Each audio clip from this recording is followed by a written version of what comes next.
तंत्र की दुनिया में बहुत कुछ होता है।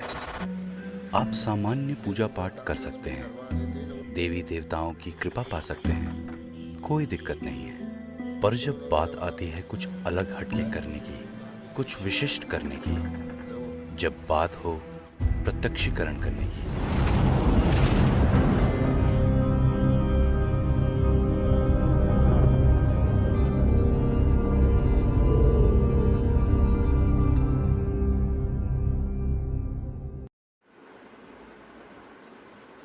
नमस्कार दोस्तों, मैं तांत्रिक हरीश कुमार आप सभी का अपने इस YouTube चैनल में स्वागत करता हूं। दोस्तों, मारण के बारे में आप लोगों के लिए आज मैं उनके जो नियम होते हैं वो मैं आप लोगों को बता रहा हूं। तंत्र के अंदर सबसे उच्च कोटि का जो षट कर्मों में माना जाता है वो होता है मारण।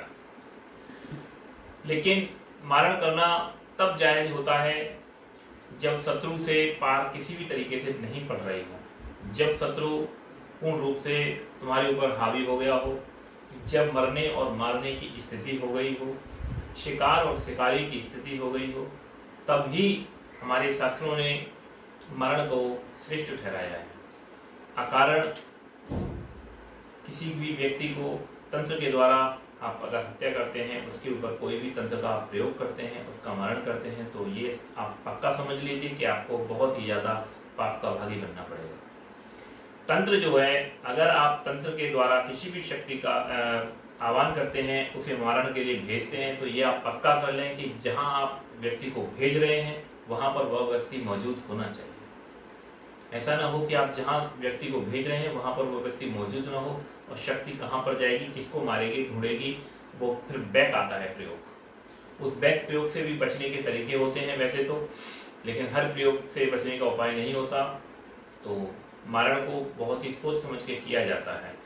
शत्रु के बारे में आपको पूर्ण जानकारी होनी चाहिए। मेरे से कई लोग बोलते हैं कि गुरुजी फला शत्रु है, और यदि आपको उसका ठिकाना ही नहीं पता कि वो व्यक्ति कहाँ रह रहा है, क्या करता है, तो कैसे आपका काम चलेगा।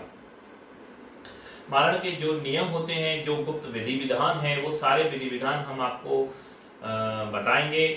और मारण के बारे में छोटी से छोटी, बारीक से बारीक नियम, उनके हवन कैसे होते हैं, किस वस्तु का उसमें प्रयोग किया जाता है, सामग्रियां क्या होती हैं, किस दिशा की तरफ मुंह होता है, वस्त्र आपके कैसे होते हैं, ये सारी चीजें हम आपको विधिवत पूर्ण रूप से लिख करके प्रदान करेंगे। मारण के बारे में और जो भी चीजें हैं वो सारे गुप्त राज हम आपको बताएंगे। और मारण का सबसे जो विशेष काम है, मैं सभी लोगों से और अपने सभी शिष्यों से बोलता हूं कि जब भी शिकार और शिकारी की स्थिति कभी भी जीवन में आती है तो आपको हमेशा शिकारी बनना है, कभी भी गलती से शिकार नहीं बनना है, क्योंकि जान है तो जहान है। यदि आप जीवित हो तो आप बहुत कुछ कर सकते हो, यदि आप मर ही गए तो आपका और आपके परिवार का क्या होगा, आपको सोच लेना चाहिए। दया करना ठीक होता है, अच्छा होता है, प्रेम करना ठीक है, अच्छा है, लेकिन आपको बेवकूफ नहीं बनना है और आपको कमजोर नहीं बनना है। तंत्र आपको कमजोर नहीं बनाता किसी भी तरीके से। तंत्र का मतलब है आप सभी तरह से सर्वगुण संपन्न है। एक तांत्रिक का मतलब होता है सभी तरह से सर्वगुण संपन्न होना। यदि उसे किसी को मारने की आवश्यकता पड़ती है तो वो बेखौफ होकर मारता है, निडर होकर मारता है। शत्रु है, अगर उसे मारना है तो फिर मारता है। तंत्र को बनाया ही इसके लिए गया है। तो ऐसे बहुत सारे प्रयोग मैंने आप लोगों को दिए हैं और हम आगे और भी आपको प्रयोग देते रहेंगे, लेकिन इस बार हम आपको कोई प्रयोग नहीं दे रहे हैं। हम आपको बताएंगे कि प्रयोगों को करते कैसे हैं, उनमें विधि विधान क्या रहते हैं, उनके नियम कायदे क्या रहते हैं। लोग इन नियमों को जाने बिना ही सीधे सीधे प्रयोगों को कर देते हैं।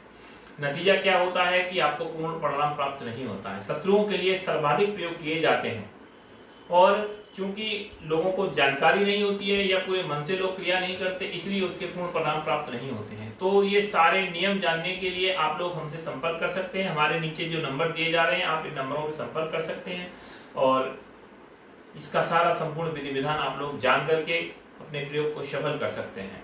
नमस्कार दोस्तों।